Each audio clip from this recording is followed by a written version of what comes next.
Boa noite, meu nome é Michele, eu curso Ciências Biológicas na Unemate, estou no quarto período. Uma das disciplinas que eu escolhi esse semestre foi a de didática com a professora doutora Ana Lúcia. E ela trouxe uma proposta bacana para a conclusão da disciplina, que era realizar um vídeo trazendo os principais pontos que foi discutido na disciplina dela. E o mais importante que ela trouxe foi a questão das concepções pedagógicas e as suas principais divisões e as suas subdivisões. Eu vou estar falando um pouco para vocês das duas principais, que é a liberal e a progressista. A liberal, ela vai tratar da questão da pedagogia tradicional, da renovada progressista, da renovada não diretiva e da tecnicista. Já dentro de uma outra concepção, a gente tem a pedagogia progressista, que ela é libertadora, libertária e crítico-social. E a pedagogia liberal, ela não trata do conceito de liberdade, da própria palavra, mas ela está fundamentada dentro do sistema liberal. O que seria o sistema liberal? O sistema liberal, ele trata que é onde uma minoria detém o poder e ela dita as regras ah, que vai ser regida dentro daquela sociedade. Tá? Então, a pedagogia liberal, ela vem para quê? Para restabelecer a dominância do sistema liberal. E ela vai trabalhar o quê? A predominância da palavra do professor dentro da sala, a ideia de que o indivíduo ele desempenha um papel dentro da sociedade e preparar esses indivíduos para desempenhar esse papel a longo prazo. Só que um ponto interessante é que ele não leva em consideração a desigualdade de condições. E dentro da pedagogia liberal, a gente vai ter a tradicional, que é o quê? A educação é igual para todos, né? Desde que eles se esforcem. E o que acontece quando a educação tradicional é posta dessa forma? É um professor que entra dentro da sala de aula e vai passar o conteúdo. E você precisa se esforçar, porque ele está ali apenas para passar o conteúdo para o aluno para que ele possa aprender. Mas se aquele aluno necessita de uma atenção maior, ou se ele não tem a mesma. Não vou utilizar a palavra menos capacidade, mas que ele não tem a mesma oportunidade que um outro indivíduo possa ter. Então, nesse caso, se ele não consegue conquistar o seu lugar junto do nivelamento, para esses é oferecido um ensino mais profissionalizante, que seria um semi-analfabeto. A gente tem a liberal renovada, que ela está ali para tratar e suprir as experiências e permitir o aluno que ele possa se educar. E como seria isso? Eles pautam na ideia pedagógica de Piaget e Montessori, que são teorias maravilhosas, apesar de terem alguns pontos que deva sim ser discutido, mas a ideia original ela é muito bacana, porque ela trata que todo indivíduo deva desenvolver no seu tempo, né? Que cada um tem o seu tempo de se permitir. Mas quando é inserido dentro da pedagogia liberal, com esse nome liberal renovada, ele quer trazer uma ideia de mudança dentro da educação, mas essa mudança, na verdade, ela não existe. Ela continua aquela velha pedagogia tradicional com algumas mudanças não tão significativas, porque ela continua ainda tentando adequar aquele indivíduo ao meio social. E já dentro da pedagogia liberal não diretiva, ela já considera que tanto as formas didáticas, livros, aulas, ele acredita que isso não faz com que o aluno se desenvolva mais rápido. Ele acredita que o desenvolvimento educacional daquele indivíduo ela deve acontecer através do desenvolvimento e a realização pessoal, trabalhando assim as relações interpessoais. E essa ideia surgiu com o psicólogo norte-americano Carl Rogers. E para mim, eu acho que uma das linhas mais perigosas seria a liberal tecnicista, porque ela realmente traz a ideia liberalista. Porque ela trata a escola e ela funciona como uma modeladora do indivíduo. tá? Então, ela trabalha modelando o comportamento do indivíduo através de técnicas específicas, tá? Então, ela realmente articula diretamente com o sistema liberal. O único intuito dela realmente é qualificação de mão de obra.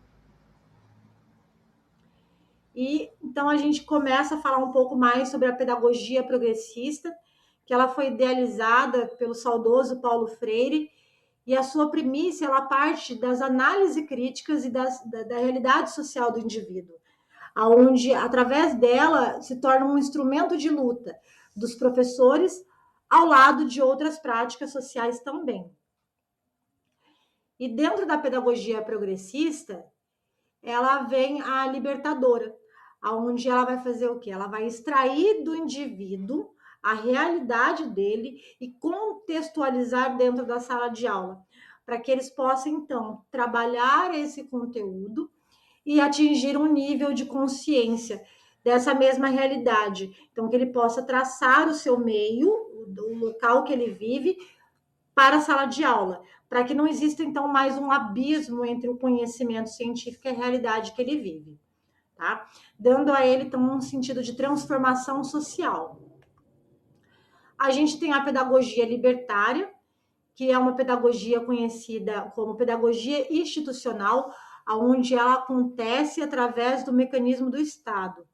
Porque, ao mesmo tempo que deve se dar a liberdade para o professor trabalhar em sala de aula, o Estado ele tem a necessidade de acompanhar esse desenvolvimento. Então, ela parece, sim, ser uma teoria muito bacana, porém ainda fica presa ao mecanismo do Estado. E a gente tem o crítico social dos conteúdos, que já é uma pedagogia crítico-social de todo o conteúdo. Então, ela é uma abordagem que tem como base a teoria crítica e busca promover a conscientização e a transformação social por meio da educação. Então, o que ela faz? Ela vai, o mesmo da pedagogia libertária, ela vai pegar o meio social do indivíduo e ela acredita o quê? Que você consegue transformar o meio da educação a partir do momento que você consegue, então, conscientizar as pessoas, tá? E a gente vê que é muito bonito quando a gente trabalha essa ideia do meio. Você traz uma conscientização para a classe, uma conscientização para os cidadãos, para que ele possa, então, se tornar mais participativo. Não só dentro da escola, mas através da sua comunidade, através do seu município e seu estado. Então, ele consegue ter uma compreensão maior. E quando a gente fala que toda essa pedagogia progressista, é muito importante a gente falar também sobre o planejamento do ensino, tá? Para que você possa atingir um objetivo mais contemplar, né, um objetivo final que seja contemplatório, é importante que a gente trate um planejamento, a necessidade de que você tenha um início, um meio e um fim, que você saiba o que você vai trabalhar com esses alunos. E o importante dentro desse planejamento é que a gente tenha recursos metodológicos, didáticos e uma forma de avaliação. Você não precisa fazer uma avaliação tradicional, mas você pode estar avaliando o desenvolvimento do seu aluno através dos métodos que você utiliza. Então, é importante você ter uma boa didática. Então, a gente sabe que a gente fazendo um bom planejamento, a gente consegue ter um embasamento melhor para trabalhar com esses alunos. E qual que é a importância desses recursos? O engajamento, a gente consegue trabalhar a forma didática para atrair esses alunos para a disciplina, a gente pode estar abordando diferentes temas, através de roda de conversa, através de discussões ou leituras, a gente pode trabalhar a questão da inclusão e a acessibilidade dos alunos, eles podem ser adaptados para atender às necessidades de estudantes com diferentes habilidades, estilo de aprendizagens, e necessidades específicas. Eu não gosto de usar os termos especiais, porque às vezes cada indivíduo ele tem uma necessidade diferente. Então, eu acredito que não sejam especiais. E o que seria um fazer docente? Quando a gente fala de um fazer docente hoje dentro da didática, é aquele professor que ele entende que o processo dele de adaptação dentro da sala de aula não é só ele transmitir o conteúdo, mas é uma troca de saber, como o próprio Paulo Freire fala, como o Demerval Saviani também fala muito sobre isso. Então, essas abordagens pedagógicas que a gente traz para dentro da sala de aula, quando a gente fala que um fazer docente é aquele professor que tem a flexibilidade com o aluno, é que ele entende que a aprendizagem ela é contínua, né? Ele vai trazer inovação, ele vai ter a colaboração tanto dele quanto dos alunos, e ele tem uma escuta ativa. O que é essa escuta ativa? É aquele professor que compreende que toda voz ela deve ser ouvida, compreendida e analisada. É colocar esse aluno dentro do centro daquela disciplina, do que ele vai aplicar, como importante. Ele é um colaborador. Então, o professor ele entende que ele precisa fazer isso constantemente. Em resumo, a gente fala que ele promove uma educação mais dinâmica, mais relevante, significativa. Ele permite que o aluno, ele encoraja o aluno a ter uma opinião de um senso crítico maior, a partir do momento que você não poda ele desde o início. E falando de toda essa pedagogia progressista, o seu grande idealizador, Paulo Freire, ele nasceu em 19 de setembro de 1921, na cidade de Recife, no Pernambuco. Ele foi alfabetizado pela sua mãe muito tarde, pelos seus 16 anos, e ele entendeu, quando ele aprendeu naquele chão de areia, que ele poderia contribuir de uma forma diferente, mas que o caminho não era fácil, porque imagina você ser alfabetizado no chão de areia. Então, ou seja, a educação estava lá para todos, mas nem todos tinham condições de estar dentro da sala de aula. Então, dentro da própria necessidade dele, ele enxergou uma necessidade de trazer algo diferente. Tá? Então, ele se forma em Direito em 1946 pela Universidade de Recife e Filosofia e História da Educação pela mesma universidade em 1959. Ele se torna, então, a 11ª linha pedagógica do mundo, sendo um dos maiores contribuidores no seu desenvolvimento educacional. Os livros deles foram traduzidos em 35 idiomas, 35 países. Ele recebeu honra honorárias pela Academia de Harvard, sendo também a pedagogia dele sendo aplicada como metodologia. E quando a gente fala um pouco da metodologia freiriana, é onde você encoraja os alunos a refletir sobre os problemas e buscar soluções coletivas. E desde o início, quando a gente falou sobre a pedagogia progressista, ela sempre vai trabalhar essa questão de fazer o aluno refletir através da educação, através da sua alfabetização, que o que ele está aprendendo, a palavra que ele está aprendendo, ela está contextualizada dentro do meio social em que ele vive. É fazer com que ele enxergue que talvez ele não tenha a mesma oportunidade do que um outro indivíduo que seja mais abastado. Então, Paulo Freire ele vem trazer essa necessidade.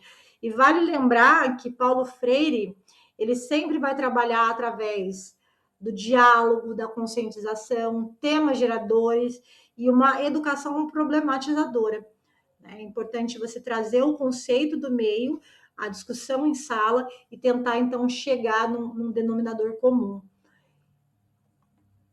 E um outro ponto interessante de por que hoje, sendo Paulo Freire um dos maiores contribuidores mundiais em relação à pedagogia, por que ele é tão rechaçado pela direita no Brasil, tá?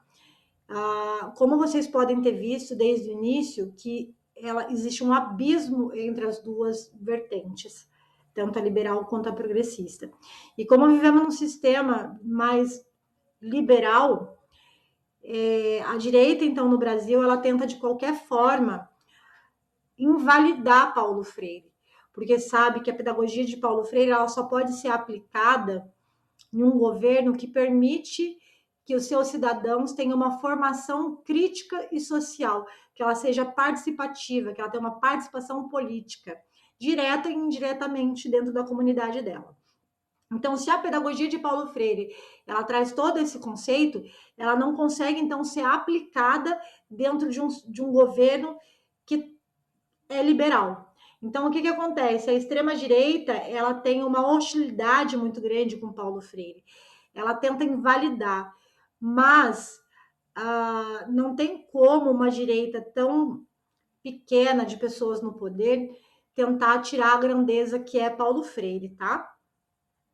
E quando a gente fala da didática, e uma das perguntas da professora Ana é a importância que a didática tem.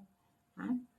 A didática ela tem um papel fundamental na docência, porque é ela que vai dar uma diretriz para o caminho que a gente vai trabalhar com os nossos alunos. E nem sempre a didática que eu vou usar com uma turma hoje, ela serve para outra turma no futuro. O que vale são as experiências. No decorrer do tempo da docência, a gente vai percebendo que não existe uma cartilha própria de como tratar essas questões, tá?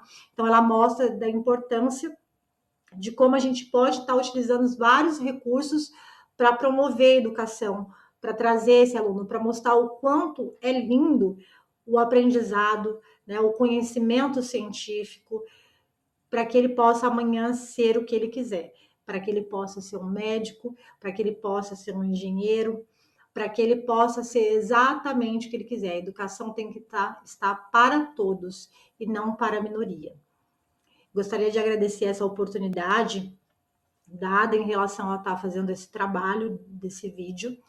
Agradecer imensamente a professora Ana por ter proporcionado isso, para fazer com que nós possamos pensar e de qual forma e como nós queremos ser amanhã, como docente. Porque hoje, como acadêmicos, e amanhã, como docente. Então, gostaria de estar agradecendo e finalizando esse vídeo.